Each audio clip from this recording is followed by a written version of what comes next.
الحمد لله وكفى وسلام على عباده الذين اصطفى أما بعد قال النبي صلى الله تعالى عليه وسلم بلغوا عني ولو آية وقال رسول الله صلى الله تعالى عليه وسلم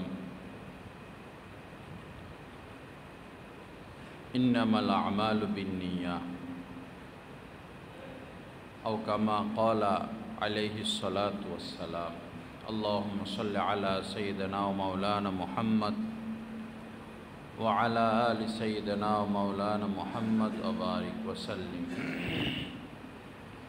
আল্লাহ পাক জাল্লা জালালুহু আমাদের সবাইকে মাফ করে দেন। আল্লাহ পাক আমাদেরকে ইসলাহে কামেল নসিব করে দেন।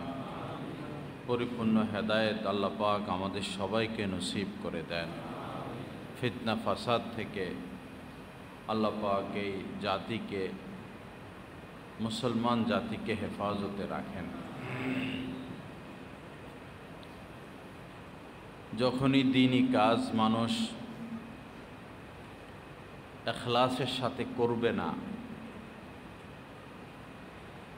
বরং ওই দ্বীনি কাজের মধ্যে নিজের স্বার্থ, নিজের আমিত্ব, প্রভাব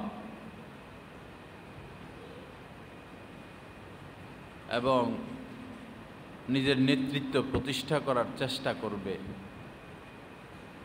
তখনই সেখানে ফিতনা আর ফাসাদ শুরু হয়ে যাবে। যে কোনো কাজই আমাদেরকে আল্লাহ সন্তুষ্টির তালাশে করতে হবে। তখন আমিও ফিতনামুক্ত থাকব এবং দ্বীনের যত কাজ হচ্ছে ওই কাজগুলোও ফিতনামুক্ত থাকবে।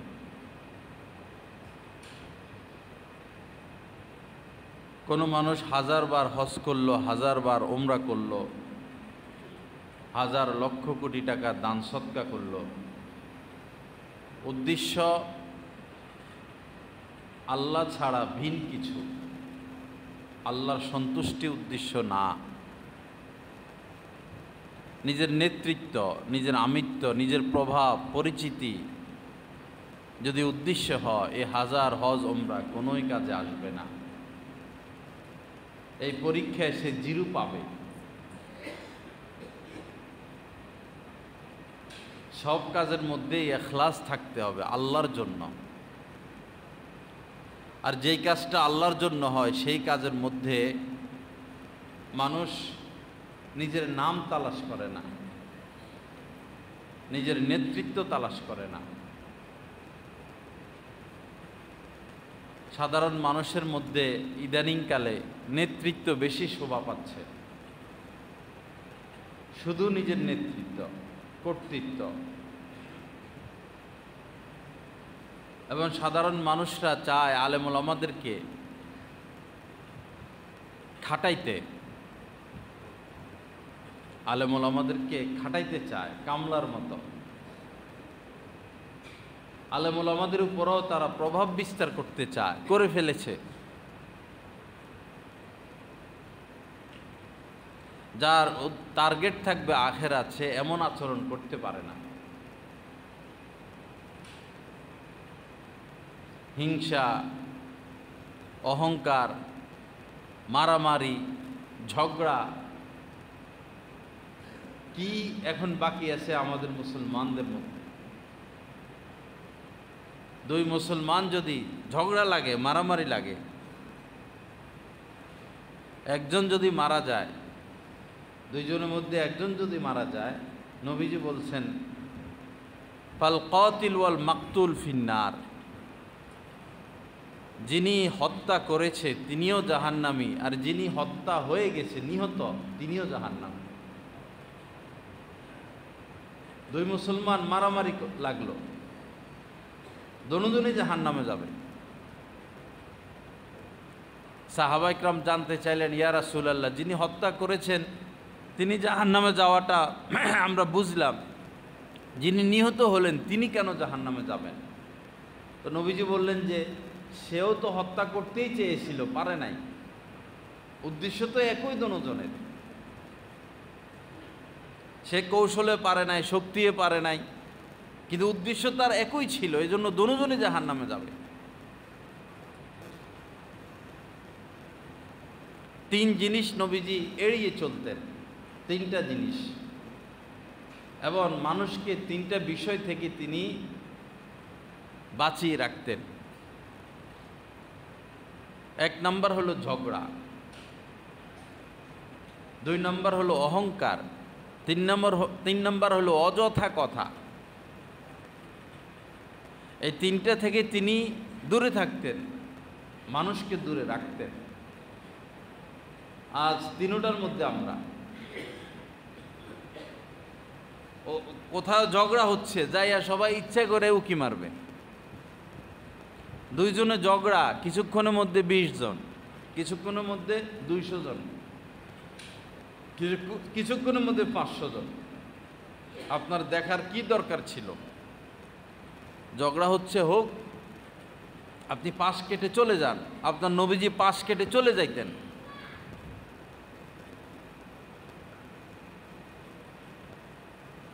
এগুলো করলে আল্লাহর কাছে কিছু পাওয়া যাবে না, দুনিয়াতেও কিছু পাওয়া যাবে না।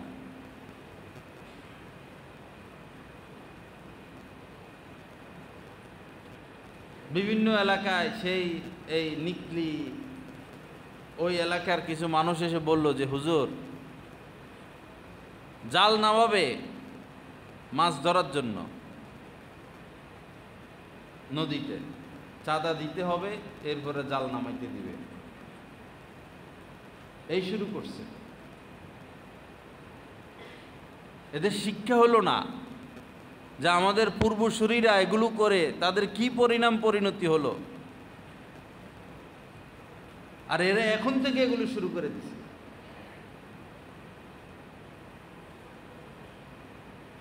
মনে রাখবেন, এদের পরিণতি আরো ভয়ঙ্কর হবে। যারা পলাইছে তো পলাইছে, যারা এখন শুরু করছে এদের পরিণতি আরো ভয়ঙ্কর হবে।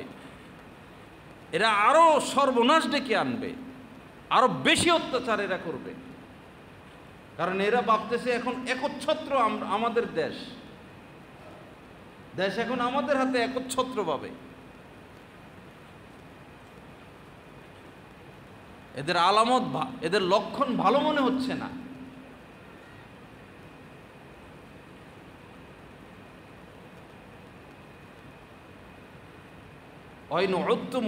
আল্লাহ পাক বলেছেন, যদি অন্যায়, অবিচার, অত্যাচার শুরু করে দাও তা আমার আযাব গজব তোমাদের উপর আসতে থাকবে।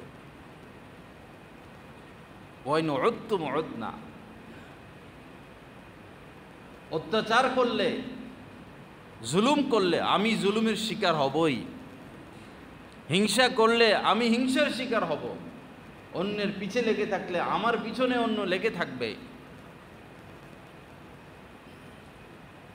যারা জালেম, জুলুম করে তাদের শেষ রক্ষা হয় না। আমরা 1000 বার বলতেছি, আলেম ওলামা 1000 বার বলে আসতেছেন, সেই বঙ্গভবনে এগুলো বলেন আলেম ওলামা, মন্ত্রী পাড়ায়ও আলেম ওলামা এগুলো বলেন, মন্ত্রীদের চোখে আঙ্গুল দিয়ে বলে দেন এগুলো করবা না, সামনে বিপদ। যারা মানে তো মানে, বেশিরভাগই তো মানে না, আরে বিপদে পড়ে।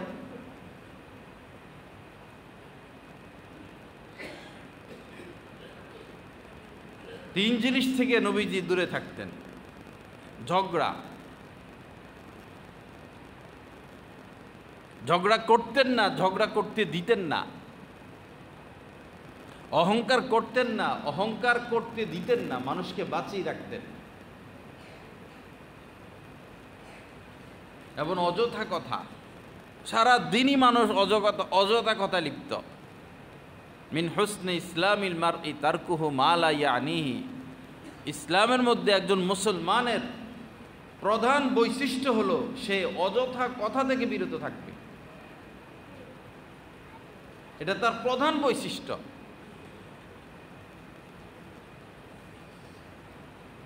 সারাদিনই অযথা কথা লিপ্ত, অযথা কাজে লিপ্ত।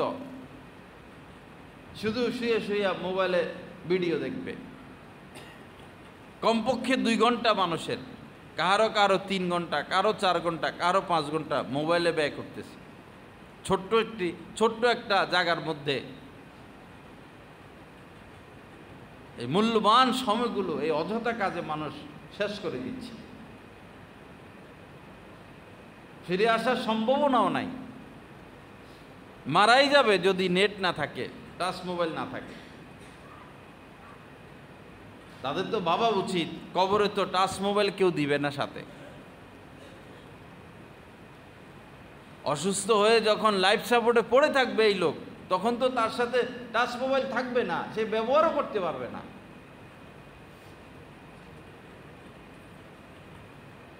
আল্লাহ পাক সহি বুঝ দান করেন। আল্লাহ পাক উত্তম আখলাক আদর্শ অনুসরণের তৌফিক দান করেন।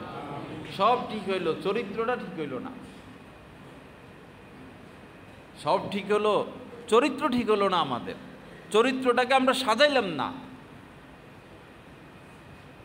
নবীজি দুনিয়াতে এসেছিনি উত্তম চরিত্রের বিকাশ ঘটাইতে, বাস্তবায়ন করতে।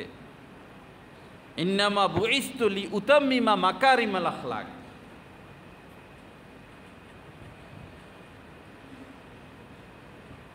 সেই চরিত্র আজ কোথায়? শুধু সবাই নেতৃত্ব নিয়ে ব্যস্ত, ক্ষমতার লোভ।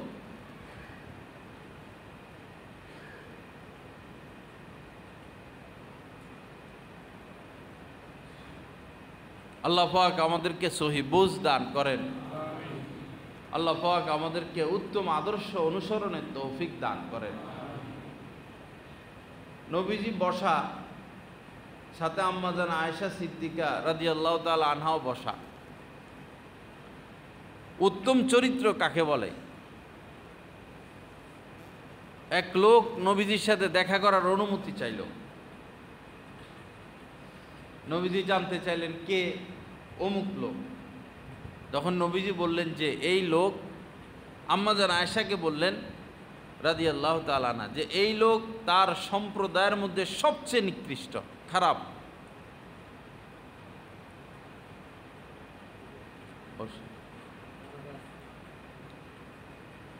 পরেও তো এটা বলা যেত, বয়ানের মধ্যখানে এসে বলা লাগলো।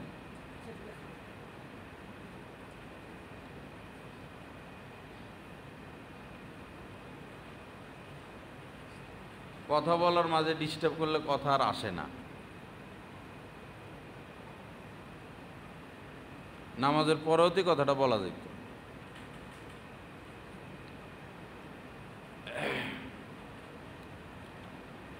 আস্তাগফিরুল্লাহাল্লাযী লা ইলাহা ইল্লা হুয়াল হাইয়ুল কাইয়্যুম ওয়া আতুবু ইলাইহি। তো নবীজি বললেন যে সে তার সম্প্রদায়ের সবচেয়ে খারাপ, নিকৃষ্ট লোক। এরপরে আম্মাজান আয়েশা সরে গেলেন, ওই লোক দেখা করতে আসলো।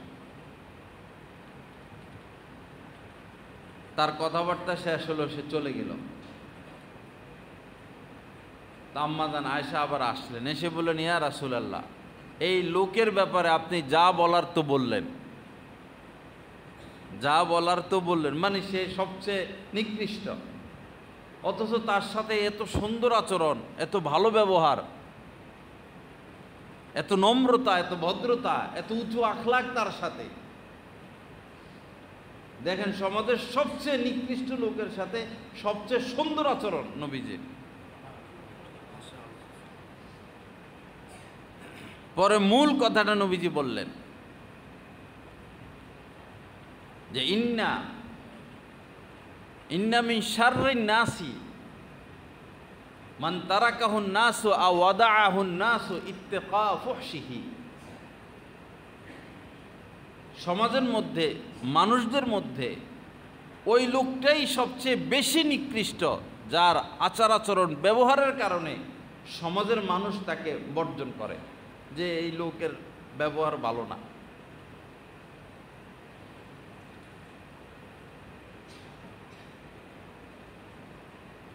তো নবীজি কি আদর্শ আমাদের মাঝে রেখে গেলেন, আর আমরা কোন আদর্শের উপর চলতেছি?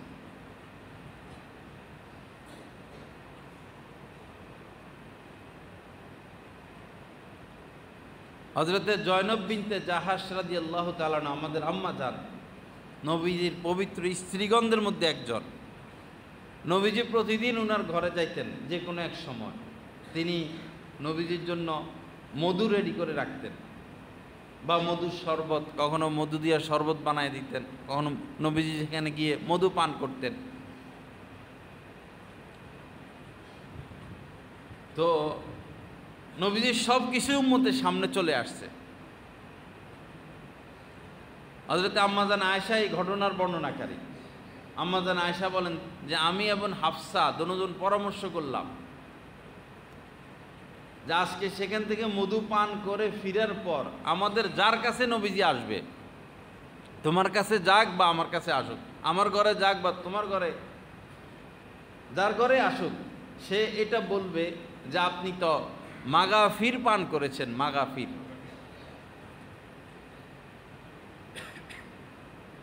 মাগাফির মানে হইল সবচেয়ে যেটা দুর্গন্ধযুক্ত একটা আঠা, আরবের সবচেয়ে দুর্গন্ধময় একটা জিনিস, এটাকে মাগাফির বলা হয়। যে আপনি তো সেটা পান করছেন। নবীর পরিবারের কথা দেখেন, তিনি ঝগড়াকে কিভাবে এড়িয়ে চলতেন এবং সমস্যাগুলো কিভাবে সমাধান করতেন।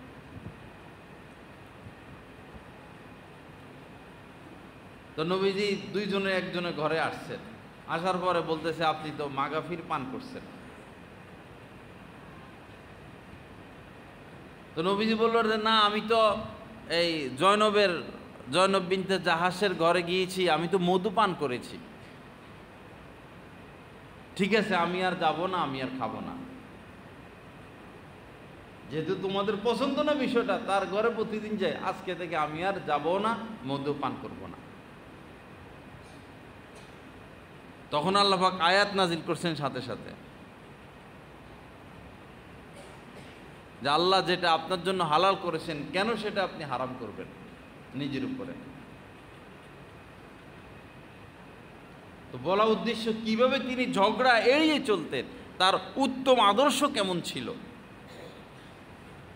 কোনো এক আম্মাজানের ঘরে ছিলেন নবীজি, আজকে এই বাসায় থাকার পালা।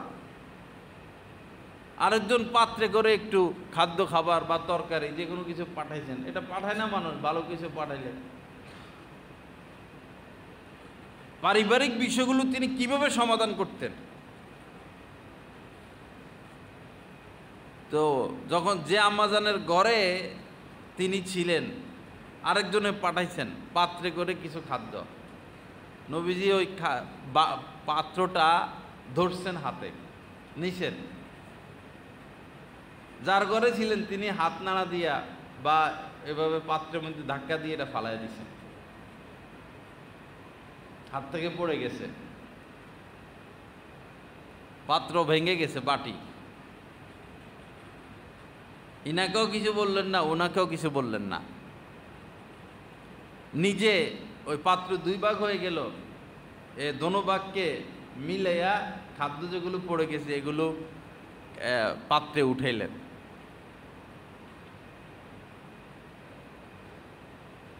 এবং বললেন যে তোমাদের আম্মা জানের আত্মমর্যাদায় আঘাত লেগেছে।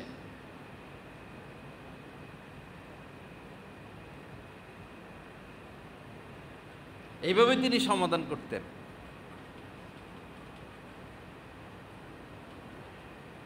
আল্লাহ পাক জাল্লা জালালু আমাদেরকে উত্তম আদর্শ গ্রহণের তৌফিক দান করেন। এজন্য কিছু পড়াশোনা থাকা চাই।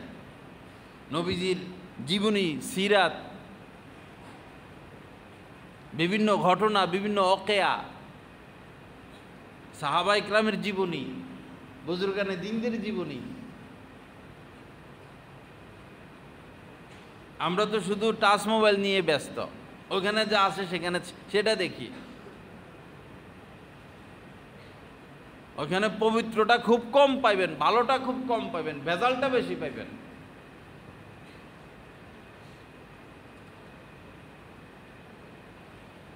আল্লাহ পাক আমাদেরকে সহি বুঝ দান করেন।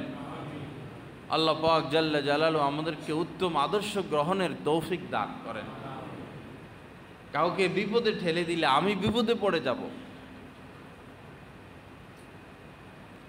মালউনুন মান দাররা মুমিনান আও মাকারাবি, মান দররা দররাল্লাহু বি, মান শাক্কা শাক্কাল্লাহু আলাইহি। নবীজির কথা এগুলো, যে অন্যকে কষ্ট দিবে, অন্যকে বিপদে ফেলবে, আল্লাহ তাকে কষ্ট দিবেন, আল্লাহ তাকে বিপদে ফেলে দিবেন। মালউনুন, ওই ব্যক্তি অভিশপ্ত। মান দররা মালউনুন মান দররা বিহি আও মাকা, মালউনুন মান দররা মুমিনান আও মাকারা বি। যে কোনো মুমিনকে কষ্ট দেয় অথবা তার বিরুদ্ধে ষড়যন্ত্র করে, সে অভিশপ্ত।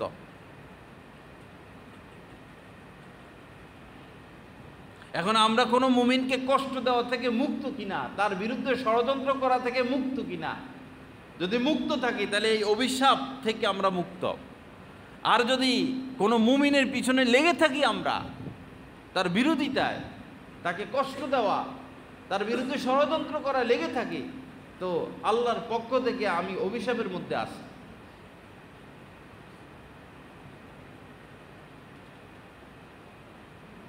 আল্লাহ পাক সহি বুঝ দান করেন। আল্লাহ পাক স্বচ্ছ সুন্দর ঈমান আমাদেরকে নসিব করেন। উত্তম আদর্শ, লাকাদ কানা লাকুম ফি রাসূলিল্লাহি উসওয়াতুন হাসানা, সেই কিয়ামত পর্যন্তের জন্য আল্লাহর রাসূলের জীবনকে, জীবনীকে, আচার আচরণকে, সুন্নতকে আল্লাহ পাক আমাদের জন্য আদর্শ বানাইয়া দিয়েছেন। এটার উপরে আর কোনো আদর্শ নাই। এটার উপরে নবীজির চরিত্র মোবারকের উপরে আর কোনো চরিত্র মোবারক নাই। নবীজির দেখানো জিন্দিগির উপরে আর কোনো জিন্দিগি নাই।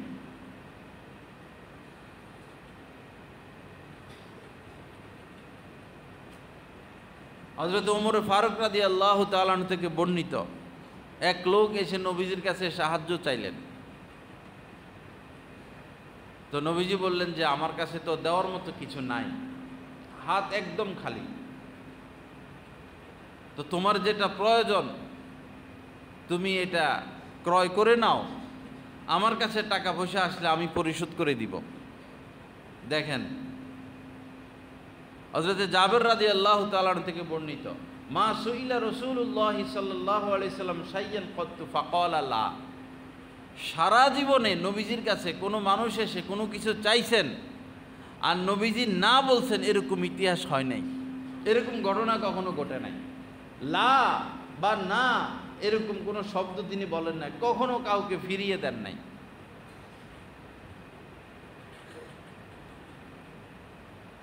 তো এই লোক এসে যখন বলল দেওয়ার মতো কিছু নাই,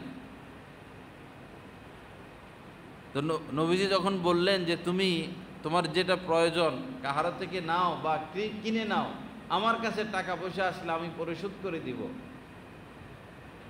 তো হযরত ওমর সাথে বসা, তিনি বললেন যে ইয়া রাসূলুল্লাহ, আপনার কাছে যেটা ছিল সেটা তো আপনি দিয়েই দিলেন, যা ছিল সব দিয়ে দিছেন। যেটা নাই আপনার কাছে, এটার জন্য তো আল্লাহ আপনাকে বাধ্য করে নাই।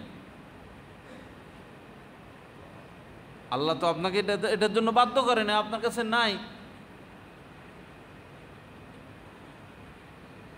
পরে হযরত ওমরের কথা শুনে নবীজির চেহারা মলিন হয়ে গেল, পছন্দ হয় না এই কথা। আরেকজন আনসারী সাহাবী ছিলেন, তিনি বললেন যে ইয়া রাসূলুল্লাহ, আপনি দান করতে থাকুন, আপনি দান করতে থাকুন, আরশের মালিকের নিকট অভাব অনটনের কোনো আশঙ্কা করবেন না, আপনি দান করতে থাকুন। এই কথা শোনার পর নবীজির মুখে হাসি চলে আসছে, আনন্দ খুশি চলে আসছে। এরপরে বললেন বিহাদা উমিরতু, এই ব্যাপারে আমি আদিষ্ট হয়েছি।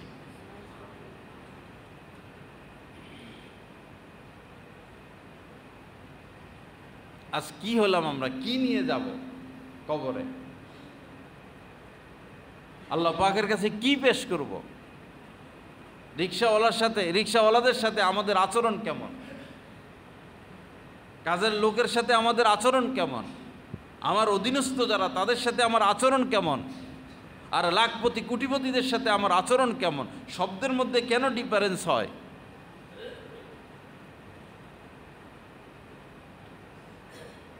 এমন নেতাও তো আমরা দেখছি যারা আসলে 100, 200, 300টা গেট বানাইতো। সম্মানে মানুষের নাকি সেজদেই করে বসে, এরকম অবস্থা দেখতাম। কই গেল?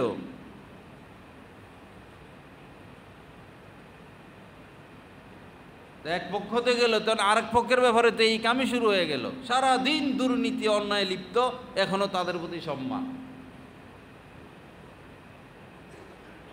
কিভাবে মানুষ এরকম আচরণ করতে পারে? যাদের ব্যাপারে কানে আসে যে এই অপরাধে লিপ্ত, ওই অপরাধে লিপ্ত, এই শুরু করে দিচ্ছে, সেই শুরু করে দিল, তাদেরকে কিভাবে মানুষ সম্মান করতে পারে? কিভাবে ভালোবাসতে পারে? কিভাবে ইজ্জত দিতে পারে, প্রাধান্য দিতে পারে? দুই পরিবারের প্যাচে এই দেশের কোনো উন্নতি নেই। দুই পরিবারের প্যাচ আর তাদের সাথে সম্পৃক্ত কিছু লোকের প্যাচ, না হলে এই দেশ গরিব দেশ না। সব কিছু এই দেশে উৎপন্ন হয়, সব কিছু এই দেশের মধ্যে আছে। স্বয়ং সম্পূর্ণ রাষ্ট্র বাংলাদেশ। কোনো দেশের কোনো সহযোগিতা ছাড়া এই দেশ চলা সম্ভব। সারা বিশ্বকে ভিক্ষা দেওয়া সম্ভব এই দেশের থেকে, যদি রাষ্ট্রপ্রধান সঠিক হয়।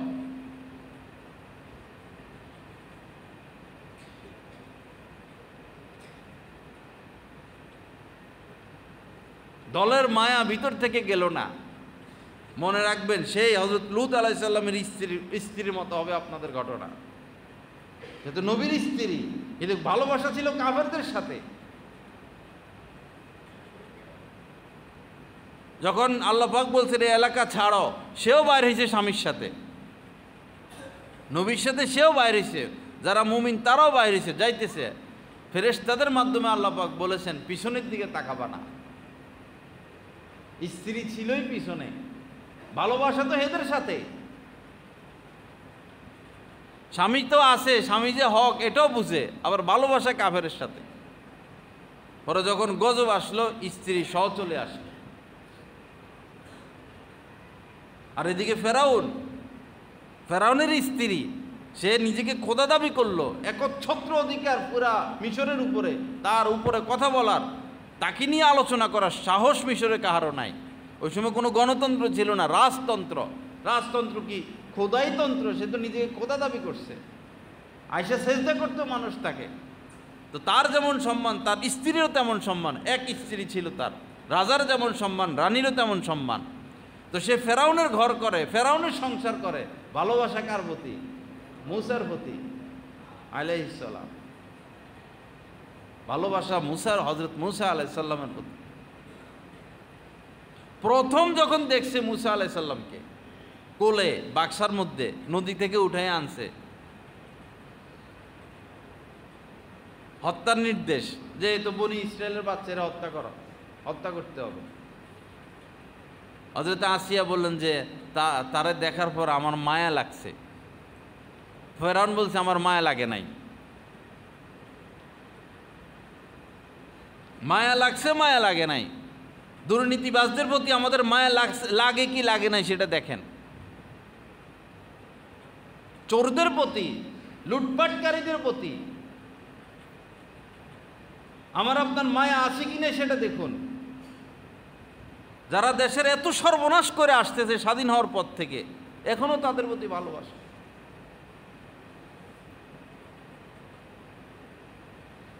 চারজনের টাকা ফিরে আনলে যথেষ্ট। চারজনের, এক প্রধানমন্ত্রীর ছেলে যিনি লন্ডন থাকে, আরেক প্রধানমন্ত্রীর ছেলে যিনি আমেরিকা থাকে, তার বোন, তার বোনের মেয়ে, চারজনের টাকা আনেন,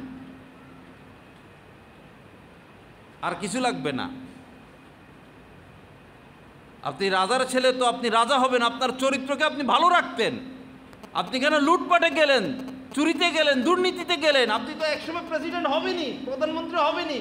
আপনি চরিত্রটা ভালো রাখতেন। আপনার চরিত্রের মধ্যে চুরির কলঙ্ক, দুর্নীতির কলঙ্ক কেন লাগালেন আপনি? আপনার কিসের অভাব ছিল? আপনি তো নিশ্চিত হবেন। আপনার মা প্রধানমন্ত্রী, বাবা প্রধানমন্ত্রী, আপনি তো প্রধানমন্ত্রী হবেনি। আপনি একজন ভালো মানুষ হইতেন, মানুষ ফুল দিয়ে আপনাকে বরণ করত।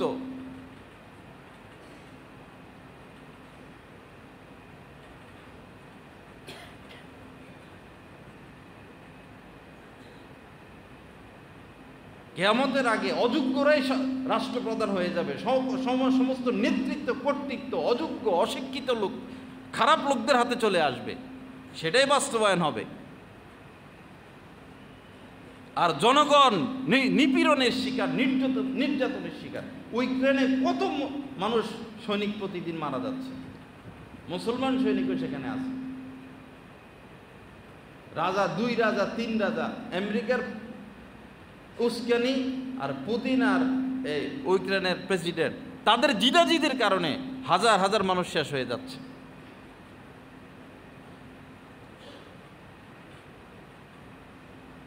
ভালোবাসাকে স্বচ্ছ করি, পরিচ্ছন্ন করি, ভালো মানুষকে ভালোবাসি, ভালো মানুষের সাথে জান্নাতে চলে যাব।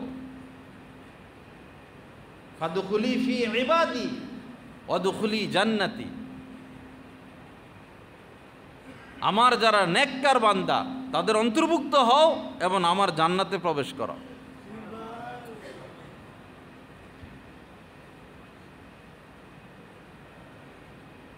হত্যা কখনো গোপন থাকে না। আপনি যত গোপনে অপরাধ করেন, যত মাটির 100 হাত মাটির নিচে যায় মদ পান করেন না কেন, এটা কি গোপন থাকবে? আজ নয় কাল এটা ফাঁস হবেই হবে।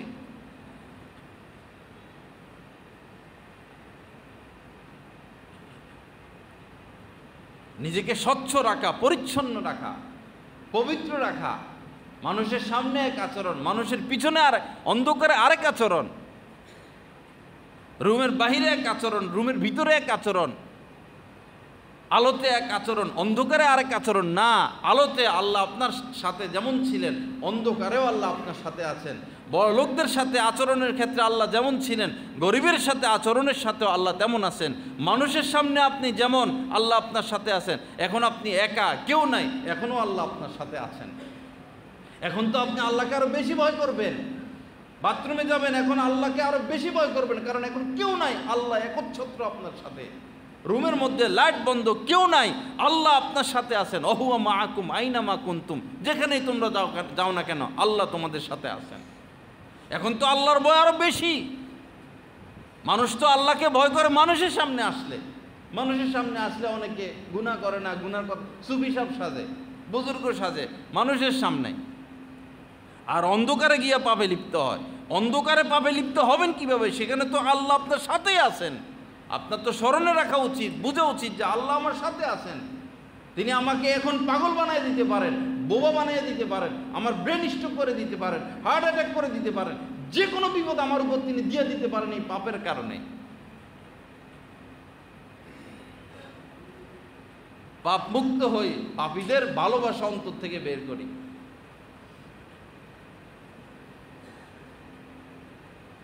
এই পৃথিবীর শুরু থেকে আজ পর্যন্ত যত বহু রাষ্ট্র আল্লাহ পাক সমূলে ধ্বংস করে দিয়েছেন, বহু সম্প্রদায় ধ্বংস করেছেন, বহু জাতি ধ্বংস করেছেন, বহু গোত্র ধ্বংস করেছেন।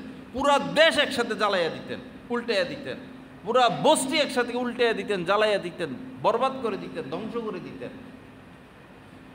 এই সব ধ্বংসের মূল যে কারণটা, এটা আল্লাহ পাক সংক্ষেপে জানাইয়া দিয়েছেন। ফাআহলাকনাহুম বিযুনুবিহিম, এই কথার মাধ্যমে যত সম্প্রদায় আমি ধ্বংস করেছি, সমস্ত সম্প্রদায়কে ধ্বংস করার মূল কারণ হচ্ছে তাদের অপরাধ, পাপ, গুনাহ, নাফরমানি, সীমা লঙ্ঘন, অবাধ্যতা। ফাআহলাকনাহুম বিযুনুবিহিম। বাবা, পাপ মুক্ত হই গোপনে প্রকাশ্যে। আল্লাহকে ভালোবাসি, রাসূলকে ভালোবাসি, সৎ লোকদেরকে ভালোবাসি, আল্লাহর আহ্বানে সাড়া দেই, রাসূলের আহ্বানে সাড়া দেই, সৎ লোকদের আহ্বানে সাড়া দেই, পাপীদের থেকে দূরে থাকি। পাপীদের কথা না শোনা, অপরাধীদের কথা না শোনা, যে আল্লাহর নাফরমানি করতে পারে, যে নামাজ পড়ে না, যে আল্লাহর হুকুম মানে না, সে যে কোনো অপরাধে লিপ্ত হতে পারে। সে বিশ্বস্ত না, সে আস্থাভাজন না।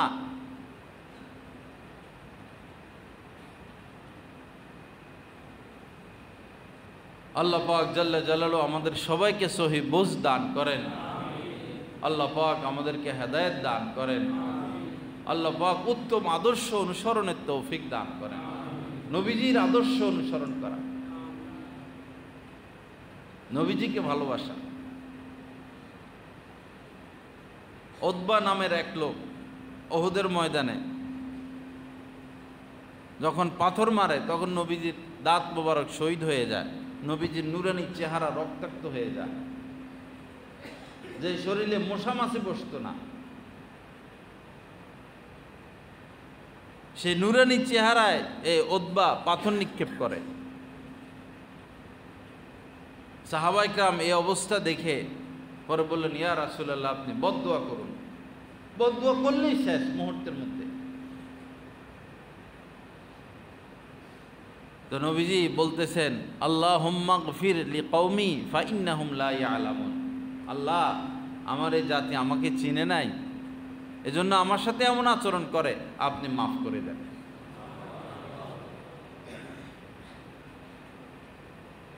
উত্তম আদর্শ। মা আতাকুমুর রাসূল ফাখুযু, নবী তোমাদেরকে যা দেন সেটা গ্রহণ করো। ওমা নাহাকুম আনহু ফান্তাহু, এবং যেগুলো নিষেধ করেন এগুলো থেকে বিরত হও। এটার মধ্যেই মূলত কল্যাণ। পারিবারিক যত অশান্তি এই নবীর আদর্শ বিপরীত চলার কারণে। সবাই শুধু ধনী মেয়ে, সুন্দর মেয়ে, উঁচা লম্বা মেয়ে, মেয়ে বিয়ে দিবে, ধনী ছেলে, আয় রোজগার কি, বংশ কি, স্থানীয় কিনা, বাড়ির মালিক কিনা, গাড়ির মালিক কিনা। নবীজি তো এগুলো দেখতে বলেন নাই, এগুলো তো পরের বিষয়। আপনি তো আগে দেখবেন দিন।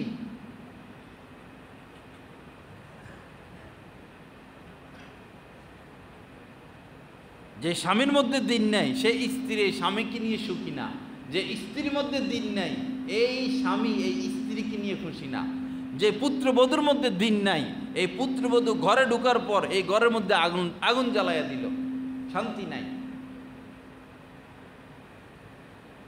মেম্বার বানাবেন, কমিশনার বানাবেন, চেয়ারম্যান বানাবেন, এমপি বানাবেন, মন্ত্রী বানাবেন, প্রধানমন্ত্রী বানাবেন, সচিব বানাবেন, দিন নাই, এই দেশে শান্তি নাই।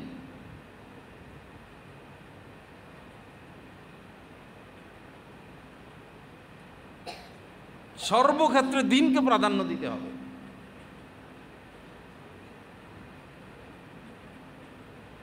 আল্লাহ পাক সহি বোঝ দান করেন। আল্লাহ পাক আমাদেরকে হেদায়েতে কামেলা নসিব করেন। আল্লাহ পাক আমাদেরকে নেককারদেরকে ভালোবাসার তৌফিক দান করেন। বাস নেককারদের সাথে থাকা, কুনু মা'আস সাদিকিন, আল্লাহ ওয়ালাদের সাথে থাকা, স্বচ্ছ জীবন গ্রহণ করা, ঝামেলায় না জড়ানো, ফিতনায় না জড়ানো। সব জায়গায় এখন ফিতনা, আর একটা ফিতনা শুরু হলে আর সেটা শেষ নাই।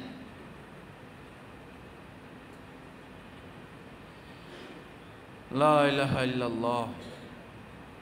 তো ওই কথাটা মনে রাখা, নবীজি তিনটা বিষয় থেকে নিজে বিরত থাকতেন এবং উম্মতদেরকে বিরত রাখতেন। তিনটা বিষয়। এক নম্বর হচ্ছে ঝগড়া। গতকালকে আমরা গেছিলাম মৌটুফি, অনেক আলেম ওলামা বৈরব থেকে গেছিলেন, মূলত ঝগড়াটা যেন না হয়। তা আমরা যাওয়ার আগে আগেই ঝগড়া শুরু হয়ে গেছে।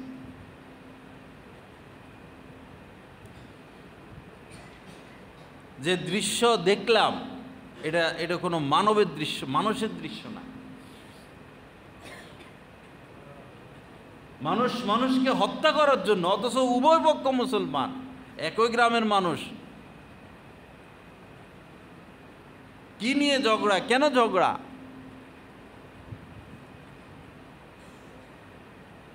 এক ছেলেকে দেখলাম তার মা বারবার তার জড়ায় ধরতেছে, তার হাত ধরে, তার জামা টাইনে ধরে আর মারে, এত জোরে জোরে ধাক্কা মারে, জামা ধরে জামা এরকম খুলে ফেলায়, মানে ধাক্কা দুক্কা দিয়া ফালাইয়া মারে ফালাইয়া চলে যেতেছে লম্বা লম্বা অস্ত্র নিয়ে।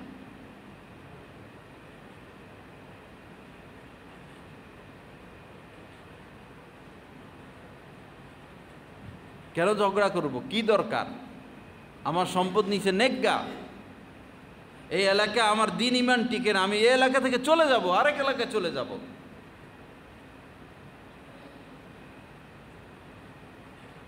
কখনোই ঝগড়া কাম্য না। যখন মানুষ সৃষ্টি করবেন তখনই ফেরেশতারা বলেছিল ইয়াসফিকুদ্দিমা, আল্লাহ আপনি আপনার খলিফা মানুষ পাঠাবেন দুনিয়াতে, এরা তো রক্তপাত করবে, হানাহানি মারামারি করবে। কারণ আগের সম্প্রদায় জিনরা এরকম হানাহানি মারামারি করছে। ওই হানাহানি মারামারির কারণে, রক্তপাতের কারণে জিনদেরকে তাড়াইয়া দিছেন। এরপরে আমরা আসছি, এখন আমরা সেটার মধ্যে লিপ্ত। কিন্তু আল্লাহ পাক চাইলেন যে আমি এমন এক জাতি সৃষ্টি করব যাদের মধ্যে পাপ করারও ক্ষমতা দিয়ে দিব, আবার পাপ থেকে বাঁচারও ক্ষমতা দিয়ে দিব। ফেরেশতাদের পাপ করার কোনো ক্ষমতা নাই, তাদের মধ্যে পাপ আসেই না। আল্লাহ পাক এটা চাইলেন যে আমি পাপ করার ক্ষমতা দিব, আবার পাপ থেকে বাঁচারও ক্ষমতা দিব। এরপরে আমি দেখব আমার মহব্বতে কে পাপ থেকে বেঁচে থাকে, এটা আমি দেখতে চাই। লিয়াবলুয়াকুম আইয়ুকুম আহসানু আমালা, আমি দেখতে চাই কে সুন্দর আমল করে। বাস যে সুন্দর আমল করবে তার জন্য সুন্দর জান্নাত, আর যে অসুন্দর আমল করবে তার জন্য শাস্তি। আল্লাহ পাক জাল্লা জালালু আমাদের সবাইকে হেফাজত করেন। আল্লাহ পাক আমাদেরকে দিন মোতাবেক চলার তৌফিক দান করেন। আর একটা গুরুত্বপূর্ণ বিষয় হলো আমাদের দাওয়াত তাবলীগ নিয়ে যে সমস্যা দীর্ঘদিন থেকে, এই সমস্যাটা নতুনভাবে আবার মাথা ছাড়া দিয়ে উঠছে। এতাতি যারা, তারা এই মাওলানা সাদ সাহেবকে আবার ওই দেশে আনতে চাচ্ছেন এবং ইজতেমার মাঠকে 2 ভাগ করা, কাকরাইলকে 2 ভাগ করা, বিভিন্ন ফিতনায় আবার তারা খুব মাথা ছাড়া দিয়ে উঠছে। তো এই ফিতনাগুলো থেকে বাঁচার লক্ষ্যে এবং মানুষের সামনে যেন বিষয়গুলো স্পষ্ট হয়, এজন্য আগামী 5 তারিখে ঢাকা সরোয়ার্দী উদ্যানে মহাসম্মেলন, ভৈরব থেকে বহু মানুষ যাবে। যাদের হাতে সময় আছে আমরা যাওয়ার চেষ্টা করব। এটা এক ধরনের অজাহাত। সব সময় হক্কানি আলেম ওলামাদের সাথে থাকা, আবার এমন যেন না হয় প্রয়োজনে আলেমদেরকে ব্যবহার করলাম, প্রয়োজন শেষ ছুঁড়ে ফেলে দিলাম। প্রয়োজনে আলেমদের আশ্রয় নিলাম, প্রয়োজন শেষ ছুঁড়ে ফেলে দিলাম, এমন যেন না হয়।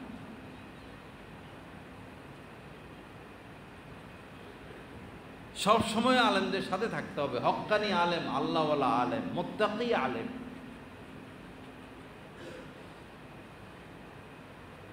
ইযা রুউ যুকিরাল্লাহ, সেই আল্লাহওয়ালা আলেম যাকে দেখলে আল্লাহর কথা মনে পড়ে। এটাও স্পষ্ট হওয়া চাই কারা হক্কানি আলেম। হযরত ওমর ফারুক রাদিয়াল্লাহু তাআলা আনহু হযরতে কাবে আহবার রাদিয়াল্লাহু তাআলা আনহুকে বললেন যে আলেমে রব্বানি কে, যাদেরকে অনুসরণ করতে হবে, যাদের কথা শুনতে হবে। তো হযরতে কাবে আহবার রাদিয়াল্লাহু তাআলা আনহু বললেন আল্লাযীনা ইয়া'মালুনা বিমা ইয়া'লামুন, যারা তাদের ইলম অনুযায়ী আমল করে তারাই হচ্ছে আলেমে রব্বানি।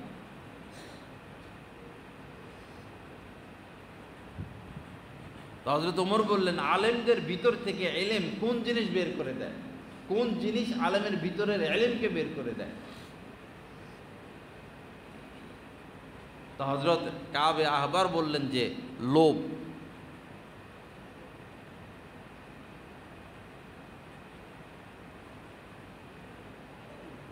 শুধু মাহফিলটাকে জমানোর জন্য, যে অমুক আসলে মাহফিল জমবে, কিছু অসৎ লোককে দাওয়াত দেয়।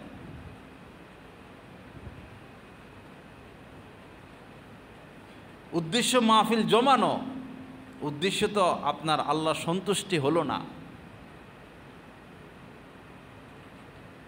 আর ঠিকই তারা কেউ আসলে লক্ষ লক্ষ মানুষের জামায়েত।